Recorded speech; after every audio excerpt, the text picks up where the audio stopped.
Tonight on The Big Story, residents in submerged communities ask, what now? They hope relief and long-term solutions will come before the next wave of floodwaters hit. Is there a campaign to convince Vice President Sara Duterte's allies at the Senate to convict? The impeachment court spokesperson and one senator judge allegedly being wooed have an answer. Still on the Vice President, Malacanang explains its reason for revealing her overseas travel plans made at the height of Habagat rains. And tennis sensation Alex Ayala is sporting a new look for the US Open. Have a look in a bit. Good evening, I'm Diego Castro sitting in for Ces Oreña Drilon. We begin with more monsoon rains affecting most of Luzon's western seaboard and southern provinces. The resulting floods have submerged entire villages and even swept away entire houses. More of tonight's big story from mobile journalist Mary Monreyes. From as far north as Pangasinan and down south to Mindoro, residents continue to face this weeks-long problem, flooding that just won't subside. In Pangasinan, 51 barangays remain inundated as rains from the southwest monsoon or Habagat continue its onslaught. In Bugalyun town, rubber boats fly through 3 high floods in search of residents needing rescue. Those on higher ground still need to wade through waist-deep water that have turned streets into rivers for nearly 3 weeks now. In the towns of Bani and Calasiao, heavy flooding have also sent hundreds of residents to evacuation centers. Further down in Bataan, several towns also saw floodwaters recede and rise again these past couple of days as strong yet intermittent rains fell.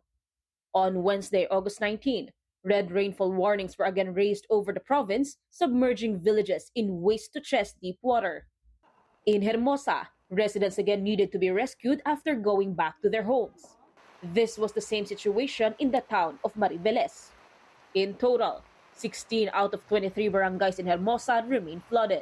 Actually, yung ilog natin, regular naman na nagdi-desilt yan ng local government. Tsaka talagang yung mga binabaha namin, mga below sea level yan eh. Catch basin kasi ang Hermosa. Kaya talagang taon-taon, nakapag-adapt na rin yung mga tao. Pinakamagandang solusyon, relocation. And as residents continue to live through the flooding, waterborne skin conditions have started to rise. Hirap po talaga kasi yung agos mabilis yung masyado. Ayun, napupuno nga po kami ng alipunga. Masakit to. Lalo sa gabi. Makati po siya na masakit. Kung uupa po yung bahay, wala po kaming alipunga. In Pampanga, rooftops in Apalit seemed like islands in a vast sea of floodwaters. Vehicles were also not spared. In San Simon, residents have spent the last 2 weeks in evacuation centers such as this one. Ang naligtas lang po talaga namin mga damit. Nadamay na po lahat ng tubig. As rains continued to fall in Pampanga, many roads were rendered impassable. There are motorists, though, who still try to brave rising waters, only to turn back. 2 fatalities have been reported in the province, both from drowning. In southern Luzon over in Batangas, a grade 6 student died in the town of Mabini after falling and drowning in a canal. A 2-year-old child in Batangas City likewise drowned after accidentally falling into a fish pond. Farmers in Batangas are also reeling from the floods as heavy rainfall were also recorded in the province. More than 100 hectares have so far been damaged in the town of Lian. Talagang pong wala po, lubog po talaga eh. Hanggang dito po ang kapo po, hanggang dito po ang kaya po nakarang Christine po, gayon pong baha. Hanggang liig po rin, wala din kami madaanan po sa aming pong labasan doon. Wala po talaga. Hanggang ngayon po, mister ko po, wala pong hanap buhay. In the Mindoro provinces, raging floodwaters carved through unprotected riverbanks. In occidental Mindoro, several houses such as this one were swept away. In Mamburao, residents were trapped on rooftops, while some were caught off guard and were trapped where they stood. In Nauhan, Oriental Mindoro, where ghost flood control projects were discovered last year, effective infrastructure remains elusive. Anong tulong kailangan namin? Sana natapos na ito. Budget season na naman. Sana hindi ganun kadaling makalimutan ng bayan. Na may problema pa rin. Habang nagkakagulo sa usapin ng accountability, nananatili pa rin kaming lubog sa tubig. While they are doing the investigations, sana na sasabayan ng pagsusolve ng problem. 1 death has been reported in the province. A motorist was caught in a landslide as he was parking his motorbike, killing him instantly. Kapatid Mobile journalist Mary Monreyes, we are One News. In other news, Interior Secretary John Vic Remulla has urged Congress to review Republic Act No. 8294, informally referred to as the Robin Padilla Law. In a press conference earlier today, Remulla believes loose firearms are involved in 98% of gun-related crimes in the country. This makes it necessary for lawmakers to strengthen existing firearms regulations. The Robin Padilla Law effectively lowered penalties for illegal possession of firearms and ammunition. Remulla made this statement following Tuesday's shooting incident in Ateneo de Zamboanga, which killed 2 people. So I ask Congress, help us, join us, help us fight criminality, impose the laws which will make a difference. Robin Padilla Law, which extinguished culpability and made it a bailable offense, has led to a surge of crime precisely because loose firearms is a bailable offense. Remulla also raised concerns about the accountability of firearm owners, particularly when legally owned guns are not properly secured and are later used in crimes. I believe that gun owners should be penalized for the non-safekeeping of their guns. Ngayon, again, ulitin ko, ang liability ng owner ng gun ay para ka lang nagpahiram ng kotse at yung umiram ay nakasagasa. Reckless imprudence. Meanwhile, Senator Robin Padilla acknowledged Secretary Remulla's call for a review of laws governing loose firearms. Padilla also welcomed Remulla's acknowledgement of the law associated with his name and said it was important for the public to understand its history and implications. Padilla says he also has pending Senate bill which seeks to penalize gun owners who neglect their firearms and eventually used by others to commit a crime. The bill also calls for a heavier penalty if the negligent gun owner is a government employee or official.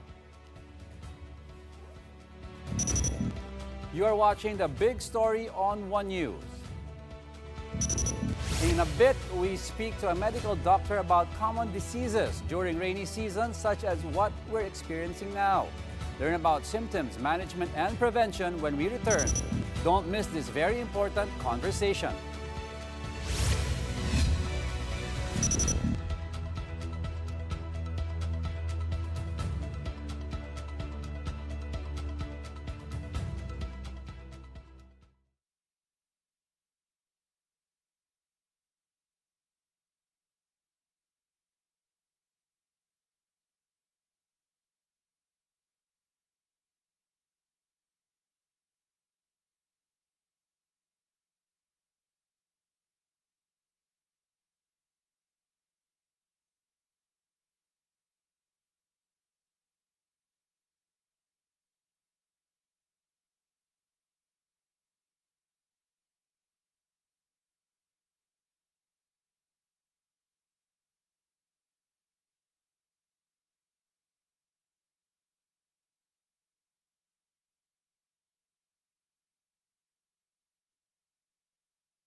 pagbabaan kasi dapat nandito sa side ng provider no? So, kung gagawa tayo ng batas, dapat ipagbawal natin doon sa mga platforms na mag-register yung mga minors doon sa kanila. Dahil hindi natin magawa na ipagbawal yung paisa-isa sa lahat ng kabataan natin. You have to remember, we have about 25 to 29 million students in schools. Vice President Sara Duterte there giving her insights on a proposal to ban minors from use of social media, an alleged factor in school violence. She made the statement after visiting victims of a shooting incident in a Zamboanga campus yesterday. Thanks for staying with us here on The Big Story. Health officials are warning against possible diseases amid the widespread flooding across Luzon. The DOH reminds everyone to stay out of floodwaters to prevent leptospirosis, which cases are at 3,440 as of August 8. That's fewer compared to 5,318 in the same period of last year. But the Health Department observes a spike in cases between July 12 and 15. That's right around the time habagat rains began falling across parts of Luzon and enhanced yet by Tropical Depression Josie. The DOH has placed regional health offices on Code White Alert and has sent out over 3 million of the antibiotic doxycycline nationwide. PhilHealth has also increased hospitalization benefits for critical cases. People who have waded through floodwaters are advised to seek medical consultation within 48 hours, even without symptoms. Leptospirosis is a bacterial infection contracted from floodwater contaminated with rat urine. The incubation period could be as long as 2 weeks with symptoms that include fever, chills, headache, leg pain, red eyes, and yellow skin. Let's discuss this and other common rainy season diseases with Dr. Dex Macalintal. Doc, thank you very much for joining us. Anytime, pare. And it's nice to see you again. All right. Nice to be back. Nasa balita ang leptospirosis and every year na lang we hear about this and yet parang hindi pa rin makuha ng mga kababayan natin. Ano ba ang leptospirosis? How do you really get it? Let's debunk all the misconceptions about this. Go ahead, Doc. Ang leptospirosis, this is a disease, this is a bacterial infection actually that you get if you wade in flood water that is contaminated with rat urine that is also contaminated with leptospirosis. So the rat has to be contaminated. Kung wala siyang leptospirosis, walang leptospirosis, walang problema. Pero how will you be sure na walang leptospirosis yung rat mismo? So kaya yung health officials natin lagi sinasabi that if you wade in flood water, you go to the nearest health center and then you get yourself your prophylaxis. So what is a prophylaxis dose and ano yung time frame nito? Kunyari, you're not sure kung madumi ba ang tubig o hindi, nag-wade ka, ano yung time frame mo? Well, the time frame is 24 to 72 hours. Okay. So kailangan makapagbigay ng prophylactic dose. So meaning kaya siya tinawag na prophylactic dose is para maiwasan mo yung pagkakaroon nito kasi may incubation period So meaning yung kung gaano katagal bago ka mag-develop ng symptoms. So yon ay kinakailangan ma-abate na natin doon. Doon pa lang maapula mo na. Kumbaga sa apoy, maapula mo na agad yung apoy. So kumbaga, I'm not sure kung meron ba. So the next day after kunyari nag-flooding event, magpa-prophylaxis dose na ito. Ngayon, in this time frame, yung sabi mo within the first 72 hours, wala pang symptoms ito, no? Pwedeng wala. Commonly? Commonly, wala. Possible meron? Possible meron. Alright, let's say you have the fever on the third or fourth day. How do you differentiate a fever na na-contract mo siguro dahil naulanan ka, magkaroon ka ng viral infection or something versus having one from leptospirosis? Okay, so you go to a doctor or you go to a health facility kasi usually kapag ganyan, no, may testing na nangyayari. So kaya tinitingnan natin yung ginagawa natin is diagnosis. So sa family medicine perspective, you go to screening, assessment, and you manage. So screen muna natin, is this really leptospirosis? If not, bigyan natin ng tamang gamot yung problema. So may mga diagnostics na ginagawa para malaman that this is really leptospirosis or this is other disease. Kasi marami namang fever So marami namang pinagbumulan yung fever. So usually we go to we take down kung ano talaga yung pinagbumulan. So we find the source of that fever. Pero kung yun nga, may history ka ng wading in flood water, very highly suggestive na po pwedeng lepto. So in other words, ito yung klaseng sakit na hindi mo kailangan hintayin yung symptoms bago ka magpa-check. Ngayon, tanong Doc, can you contract this? Let's say hindi ka naman exposed talaga sa floodwaters. how else can you get leptospirosis? Kunyari, kusinero ka, or you have other kinds of work that are, manual labor, pero you're not sure whether, may leptospirosis ka. Well, depende. Say, for example, kung yung kunyari, sa farm, may mga daga dyan, no? Or merong mga... Wait, klaro natin, rats lang. No. Actually, may iba pa. Pero less naman yung chance. No? Okay. Pero commonly kasi rats. Okay. So commonly is rats, mas madali silang na-infect ng bacteria na Leptospira.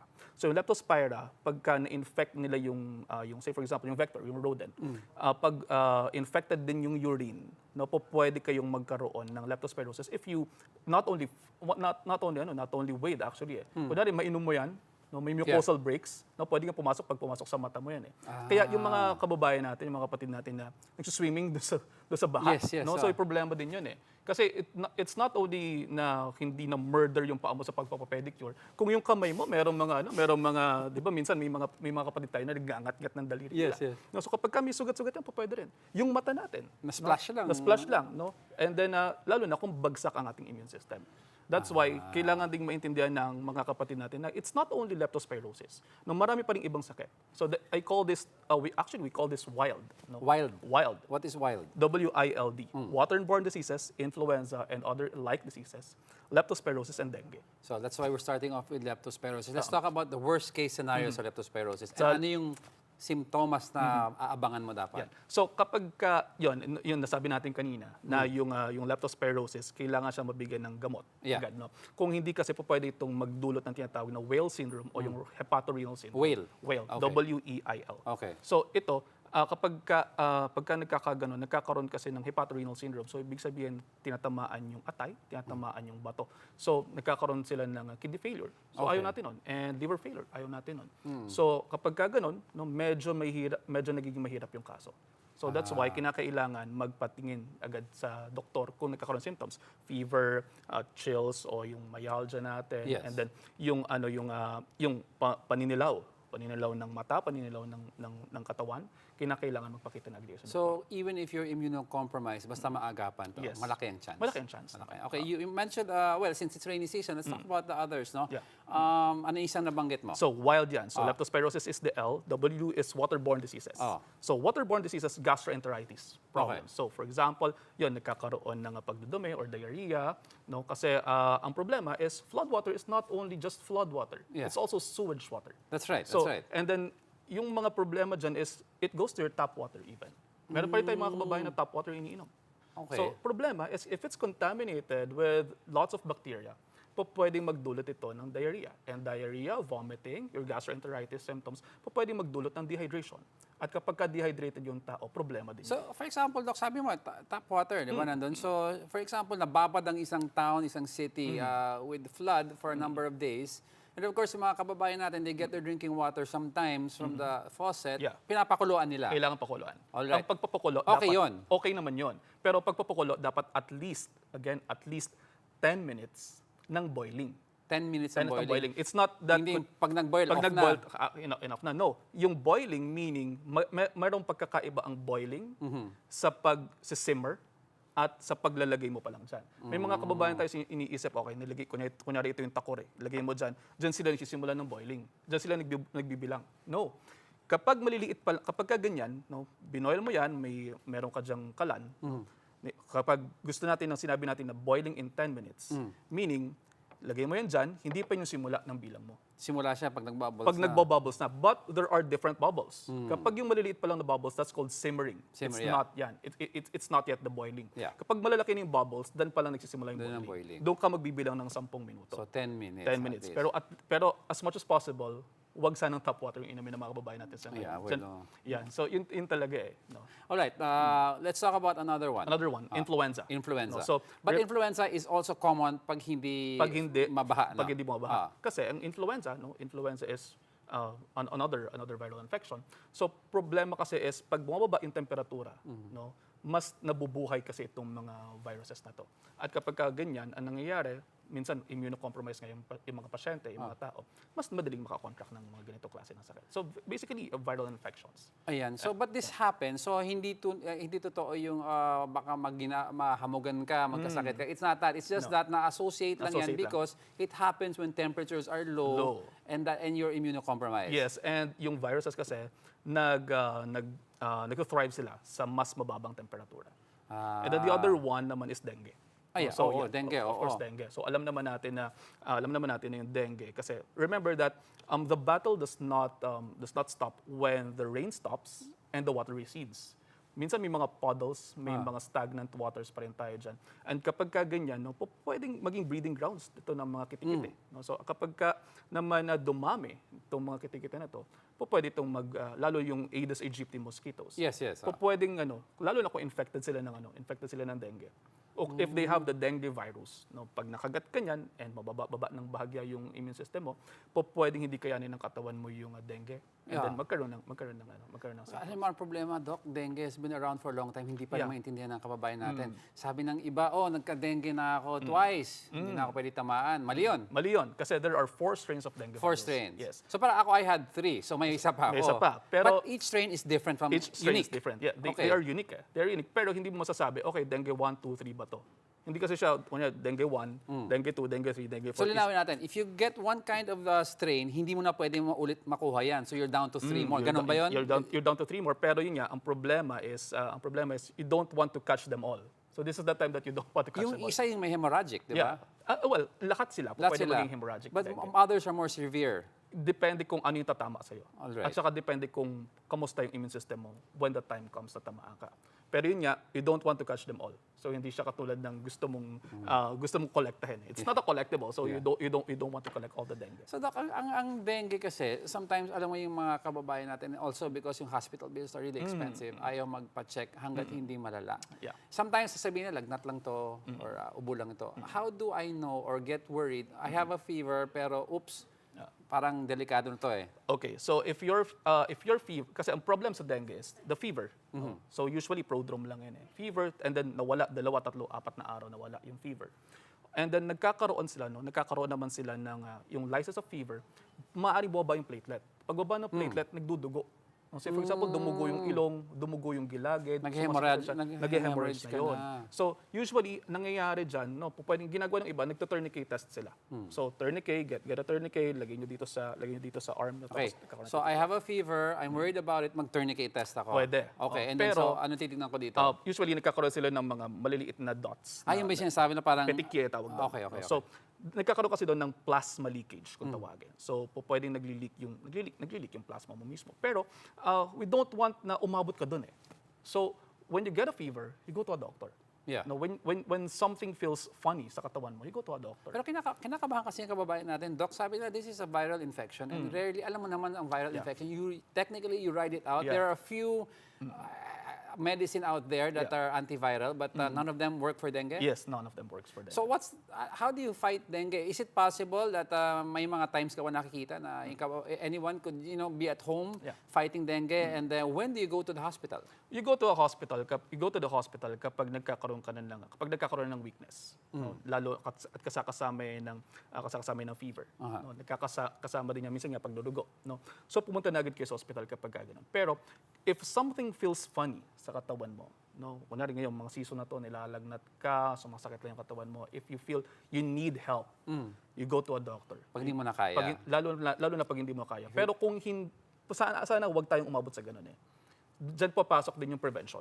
Okay. No, so, but if you take a look at the Philippines, comparing the Philippines to the other nearby countries, tayo kasi taob-taob pa rin tayo eh. No, so ang thrust pa rin natin is taob, linis. Tama naman yun, okay naman yun. Pero meron pang ibang mga bagay na pa pwede tayong gawin. No, so aside from yung aside from yun, look at the other countries. No, so what can we do? So sa ngayon yun muna, and then protect ourselves. No, maglagay ng mga repellents. Pero kasi other countries, if you take a look at the other countries, kung nanonood po yung ating mga officials, no, gumagawa na sila ng ibang paraan eh. Say for example, like Vietnam has a very comprehensive anti-dengue campaign. Meron ganon. Meron din tayong mga karatig bansa na ang gumagawa na sila ng mga lamok na mismo yung Yes, modify nila. supposedly they eat the dengue oo. mosquitoes, di Yes, ba? parang ganon. So, ibig sabihin, nagawa na nila yon. Bakit dito sa Philippines hindi pa natin nagagawa? Taob-taob pa rin tayo. So parang we're left with managing it ourselves, Yeah. di ba? As I said, no, what are the subtle signs and symptoms? Kasi we have to have at least one subtle sign na, teka lang, iwas ako sa hospital kung regular flu lang to, but if it's dengue, syempre, I wanna go to the Yeah. hospital. What are the subtle signs for me to be able to differentiate this is possibly dengue? Okay, it's possibly dengue if you had a fever and then it lysed. Nawala. Okay. Nawala na 2-3 araw. Tapos biglang sumakit yung tiyan mo. Wala kang fever, sumakit yung So tiyan wala mo. kang fever, 2-3 days sumakit ang tiyan mo. 2-3 days. Nagka-fever ka, nawala yung fever, 2-3 days, sumakit yung tiyan mo, nagdugo yung ilong mo, nagdugo yung gilagid mo. Sa mga kapatid nating mga babae, kung kayo po ay menstrual period nyo nung mga araw na yun, mas tumatagal yung period or mas nagiging heavy yung periods. O pwede. So, yun ang mga kinakailangan. O punta na kayo doon kasi baka ito yung tinatawag natin na warning signs of dengue. At this point, sinasabi mo yung dumudugo ka na and you go to the hospital. Yeah. Maganda pa ba ang prognosis niyan? Well, depende, no? So, if you catch it early, ng mga ganon, maganda pa rin prognosis. Kasi nga dengue, merong ginagawa lang din yung dengue sa katawan mo na usually pagka na-mount naman yung immune system, nawawala din naman yan. So, the platelet goes down and then it goes up eventually. Well, alam naman natin we had a vaccine or we have a vaccine. Yeah. We actually Controversial vaccine. Controversial. But there was supposed to be another one in the There works. is. Wala pa. I cannot say kasi kilala ko yung Other countries are using it. other countries are using it. Tayo wala pa. Meron talaga, Diego. Meron Not talaga. approved. Not yet approved. Walang approved. Yeah. Meron. Ngayon, if I'm not mistaken, it's being approved. Nasa Pero tapos na process sa clinical trials. Yeah. And how is Ginagawa I'm sure you've seen I've seen some data on this, Yeah. but I want it to come from you. Ano yung trials? What did the trials say about its effectivity compared to its previous? Mas maganda yung effectivity.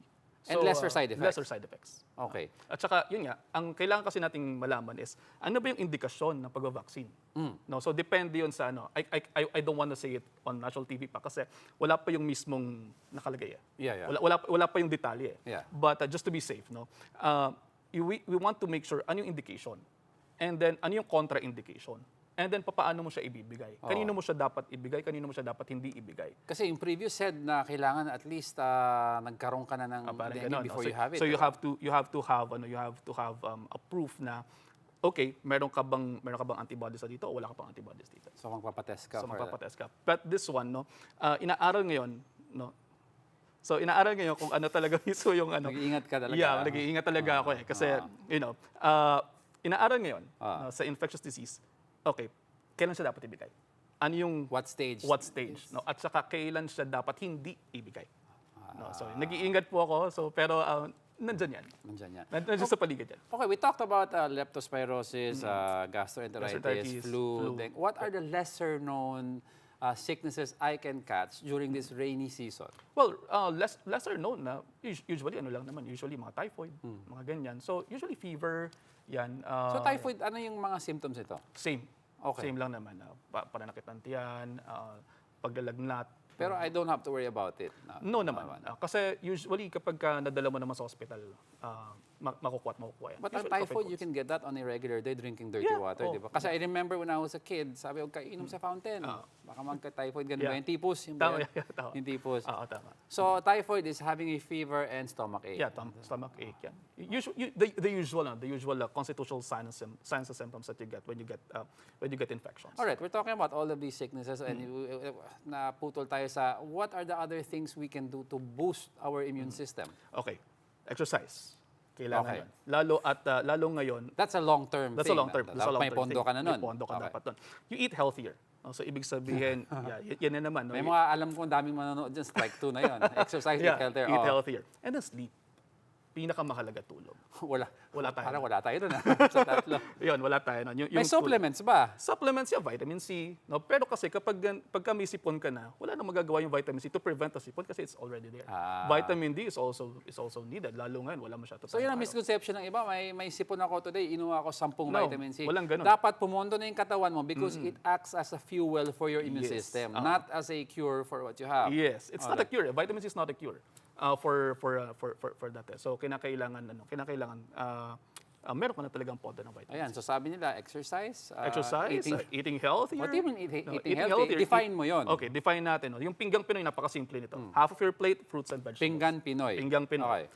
One half of your plate is vegetables and fruits. 1/4 of your plate should be your protein, lean protein as much as possible. Lean protein. And then your Bacon protein ba yun? Hindi. Huwag naman bacon. Wala. Kasi Sige. may poor fats naman din. yan. Testing ko na baka makalusot eh. Baka makalusot. But the other 1/4 dyan papasok yung kanin mo. Okay. Or carbohydrates. But most probably dapat kinakain natin is complex carbohydrates. Okay. And you drink lots of water. Lots of, yun important. Important, drinks lots of water. That's your eating healthy. Eating healthy. So exercise, dapat may pondo ka na dyan. Define why exercise. Exercise, 150 minutes of moderate intensity exercise. A week? A week. 150, so that's at least 30 minutes a day. Okay. 5 times a week lang. Regardless of intensity. Regardless of moderate intensity. Moderate So, intensity. kung nahihirapan pa rin sa 30 minutes na tuloy-tuloy, I suggest, kumakain naman po tayo. Kunyari, 3 times a day kayo kumakain. Mag-exercise ka 10 minutes after eating ng breakfast, ng lunch, ng dinner. Kung hindi ka nag-breakfast, pwede yun. pwede. Kasi total lang pinag-usapan. Total lang may pinag-usapan natin. And then strength training as much as possible para nabuboost din natin yung mga muscles natin. So yung weights pala or exercise sa gym is not for vanity purposes. Not may for impact vanity. talaga May impact talaga sa siya. immune system. Yes, at saka sa resting metabolic rate din natin. And then sleep, 7 to 8 hours of sleep pa rin. So yan yung mga problema natin sa mga trabaho natin. So, If you don't have all of those, ano pwede ko gawin? Una, prayers. Pangalawa, vitamins and minerals. You can take your Ayos vitamins itong and doktor na tayo. Anong pwedeng gawin? Prayers. Well, that's true. I believe in prayers. But, so vitamin C, kailangan nakapondo ka. Nakapondo ka. Everything you mentioned kasi parang Dapat nakapondo ka eh. Dapat talaga Wala nakapondo. bang, alam naman, the question of the day for most of us is, wala bang, kasi ngayon nangyayari ang bagyo mga delubyo eh. Wala bang magagawa today kasi alam mo naman, one year from now ako maghanda pag tinanong ka ng ganun. Walang ganon. So kailangan talaga napaghandaan mo na to. Kasi ang dami na naman nating information dissemination na ginagawa from the start of the year. So meaning, from the start of the year pa lang, pinag-uusapan na natin itong pagiging healthy. January, pumasok, paano New Year's resolution mo? February, alagaan ang puso mo. March, eto na naman, papasok na naman. So yung sinasabi mo, yung gagawin ko today is for next year na? No, it's for the next few weeks. For the next few weeks? Yeah, for the next few weeks. So may impact din. May impact pa rin. May impact pa rin. Pero yung pondo mo, malaking tulong. Pero kasi, imagine, hindi ka naman agad-agad magiging malnourished eh. Hindi ka naman agad magiging malnourished kung hindi ka nakakain ng kahapon. No? Pwede mo pa rin mabawi yan. Alright, there have been talk about certain peptides. Yeah, okay. Okay, let's go to this very controversial. Okay. I kita ko yung mukha mo, no? We all know peptides is a kind of medicine that's put in your body which helps teach or train your body to fight off certain or enhance certain disease. There have been talk of certain peptides that supposedly boost the immune system temporarily. Ano ang take mo dyan? Okay, so it's a bit controversial na naman. So nilagay mo na naman ako sa Are they approved? They are not yet FDA approved. Any of the peptides are not? Wala pa. So it's alternative as of now? Parang ganun. Nasa regenerative side siya of the Okay, equation. so talk about it. Just a full disclaimer, I'm part of the Philippine Peptide Society. No? And then, ang kailangan kasi natin dito is the tamang source. No? So yun. Kasi maraming mga knock-offs. Maraming minsan hindi mo alam kung anong laman. Yung compound na... Yung mga compounded. Tapos hindi mo alam Hindi mo alam kung anong laman. Okay. Kasi merong mga pinatest na rin kami before. Okay, may lead pala to, may arsenic pala to. So pero nandun yung actual peptide, pero may lead and arsenic. May lead and arsenic. So hindi natin alam, galing pa siya dun sa rubber, galing ba siya dun sa mismong lalagyan. Kasi usually nasa mga, tawag dito, nasa mga vials yan. So kapag ganun, hindi mo alam. So, there are talks about the peptides. Say, for example, let's presume maganda yung source. Let's presume na maganda yung source and it gets approved. Sa states, meron ng mga na-approve. Nasisimulang mag-approve. So, or natatanggal sila dun sa parang restricted list. Okay. So dyan papasok yung BPC 157, CJC 1295, yung DSIT. And all of these are for the immune system? All of these are purportedly for immune system, no? And then dyan papasok din yung pagpapus ng iyong metabolismo, say for example the MOTS, your GLP-1s, even, or the retatrutide, yan yung pinag-uusapan na rin ngayon. So, but yun nga, hindi pa kasi full yung clinical trials. No? So, I'm all for the science of it, but ang kinakailangan natin is malaman natin yung clinical trials mismo. Well, let's get it straight from you. No? Do they work? They could work. They could work. They could work.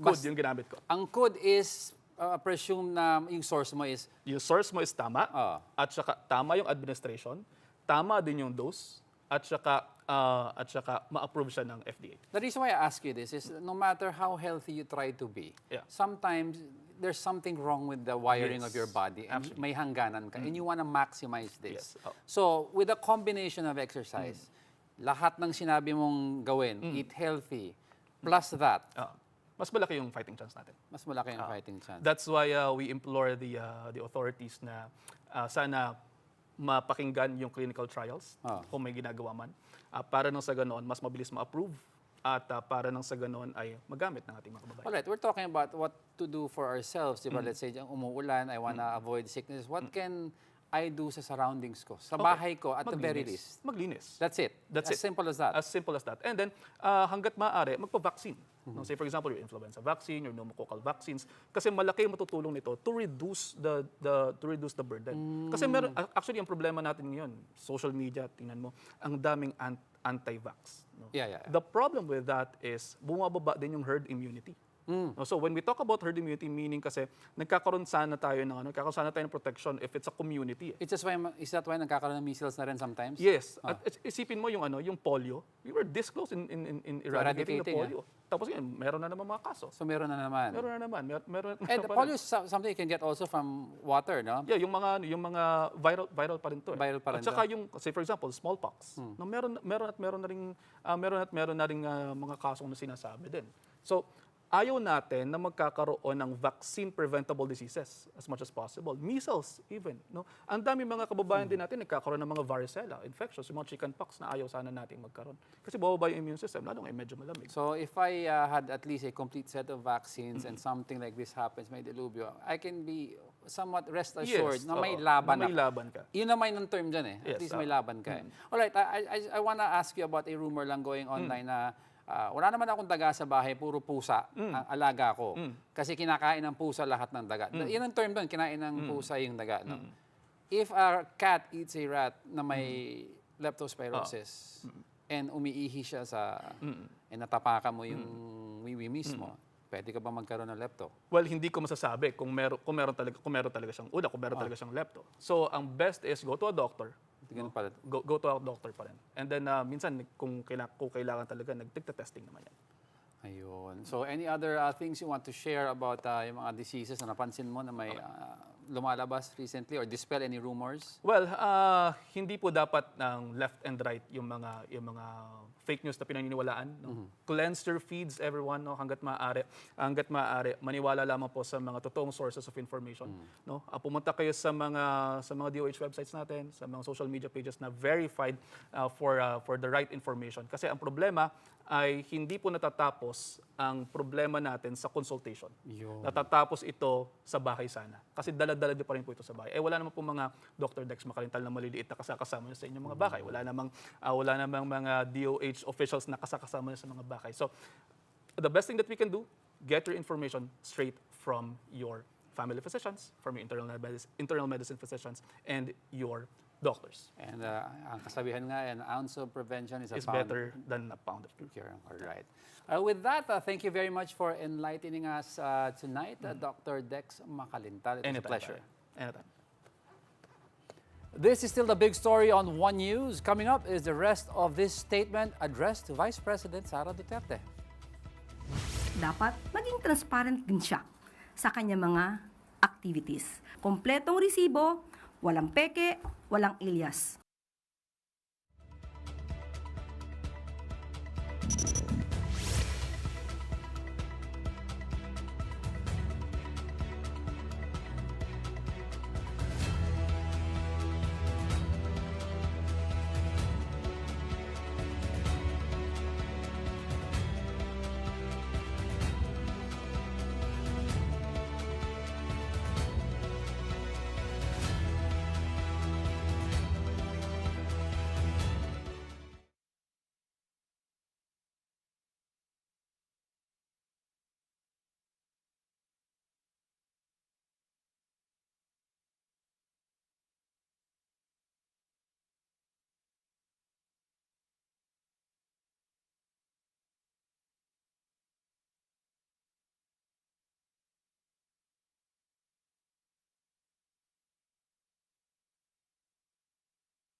Tsaka talagang yung mga binabaha namin, mga below sea level yan eh.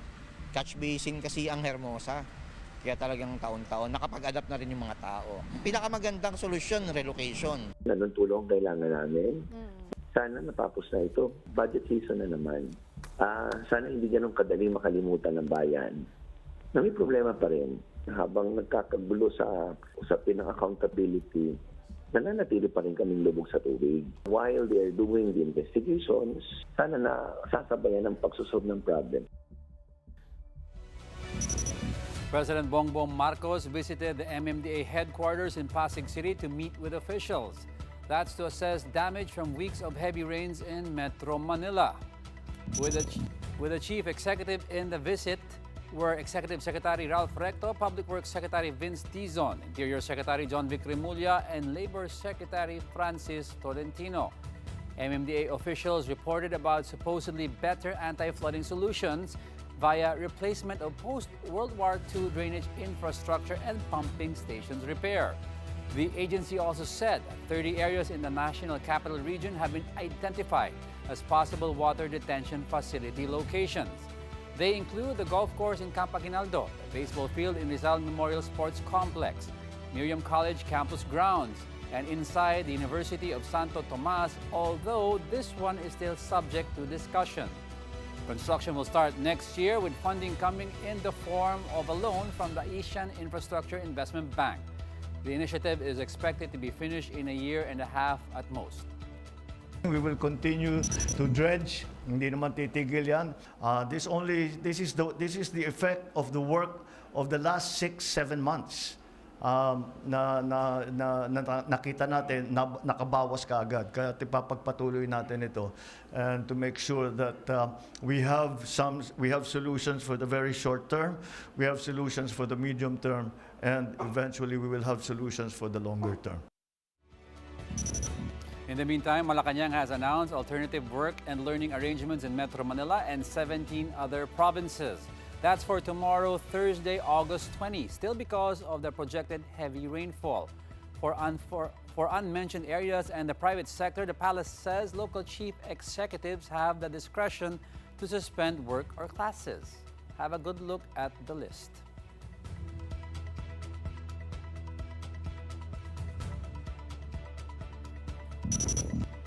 Palace Press Officer Claire Castro is getting flack after linking some teachers to the country's culture of violence.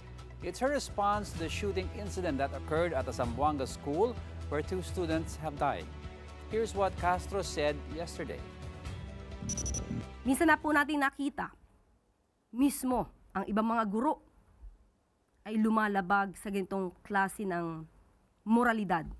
Sila minsan ay nagtuturo sa kanilang mga estudyante kung papaano maging walang modo, lalo-lalo na sa mga nakakatanda or sa mga ibang tao. ACT Teachers Party List Representative Antonio Tino demands an apology from Castro for her out-of-place blaming of teachers. Tino says Castro is only covering up for the Marcos administration's failure to protect students and teachers from school-related violence. In her briefing today, Castro doubled down on her remarks. So, siguro po ang dapat na magbigay ng paumanhin ay yung bigay ng maling konteksto sa ating sinabi. Dahil marami nagsasabi na walang guro na nagturo ng mali at pinapaalalahanan ng muli na napakalaki po ng inyong role bilang pangalawang magulang sa ating mga kabataan. In the meantime, Castro fired back at Sara Duterte after the Vice President demanded Malacanang to disclose all travel authorities and associated public funds. Duterte has raised concerns about the publication of her own travel authority, which she subsequently canceled. Hindi po namin sinisingle out. Kailangan po talaga natin dito transparency. So kung sino yung nagdidemand ng transparency, dapat maging transparent din siya sa kanya mga activities. At patungkol sa budget, hindi rin po ito tinatago. Kompletong resibo, walang peke, walang ilyas. Maaari po itong makita at ito naman po ay nai-report na rin po sa COA. Meantime, we bring you more stories. The other headlines this midweek from mobile journalist Fatima Baduria. The Philippine peso on Wednesday touched a new intraday low of 61.995 to the dollar, but it gained some ground during the session to close at 61.815 against the greenback. The local unit finished weaker than yesterday's 61.785 to the dollar. The peso recorded its worst finish ever last July 24 at 61.847 against the greenback. The currency continues to slide amid fading hopes of a peace deal between the United States and Iran, which conflict started at the start of March this year. Dollar-peso trading is also affected by the Bangko Central's less hawkish sentiment, as the Monetary Board is set to meet on August 27th. The Senate Impeachment Court has denied reports that Presiding Officer Cheese Escudero is wooing senator judges to convict Vice President Sara Duterte. Among those reportedly being convinced to quote-unquote turn are Senators Mark and Camille Villar, Loren Legarda, and Jinggoy Estrada. Ay, Sen, comment lang, Sen. Yung may ma'am, yung ugong lang na kinakausap daw kayo, ma'am, para makabuo ng 16 to convict. No comment, ma'am? That is totally untrue po, no? I asked the presiding officer, natawa lang siya, sabi niya, talaga lang, tinatanong mo pa yan sa akin. So that is completely untrue po na wala pong ganong mga moves on his part. He is busy and his time is taken up by reading and studying the case. It's so preposterous na may ganong issue na logically, practically, hindi siya feasible for the meantime or hindi gagawin ng isang matinong politician to do it this early on. Still on the impeachment, the prosecution may no longer need to present Ramil Madriaga as witness. Madriaga allegedly served as aide and bagman to the vice president. Lead House Prosecutor Jervil Luistro says his appearance will depend on the testimonies of other witnesses. But for the defense, bringing Madriaga into the witness stand may help bolster the vice president's case. If the prosecution presents Ramil Madriaga, it's their funeral. Kasi kakatayin yun sa cross-examination ng defense team. The vice president is hoping for a speedy impeachment trial and resolution. She noted that prolonged proceedings could lead people to wonder whether or not she committed wrongdoing based on various allegations against her. The Philippine Air Force will review its policies on conferring awards and the wearing of honorary badges to reservists. This comes after a photo of former Congressman Mikey Romero with AFP Chief of Staff General Antonio Navarrete Jr. went viral. Romero could be seen wearing different badges despite being a one-star general in the Air Force Reserves, including the prestigious Gold Cross Medal. In a statement, Romero denied possessing a Gold Cross medal. He said he wore a Gawad sa Kapayapaan medal, which the armed forces conferred to him back in 2022 for helping the military acquire 3 brand-new C-130 aircraft. Kapatid Fatima Badurya, we are One News. And before we go from green to pink and now blue, Filipino tennis superstar Alex Ayala is donning a new look for the upcoming US Open. Our big picture tonight, Ayala sporting a Nike blue dress with mesh cutouts along the sides in honor of the New York Knicks reclaiming the NBA crown after 5 decades. It's a tradition for sports brands to launch seasonal collections dedicated to Grand Slams for their sponsored tennis athletes. Ayala used avocado green throughout her breakthrough run at the Mubadala DC Open, while she wore pink and light magenta at the National Bank Open in Canada, where she reached the round of 16. The US Open main draw will run from August 30 to September 13. And those are the big stories this midweek. I'm Diego Castro sitting in for Ces Drilon. Kapatid, we are One News, your side, all the time. Have a great evening.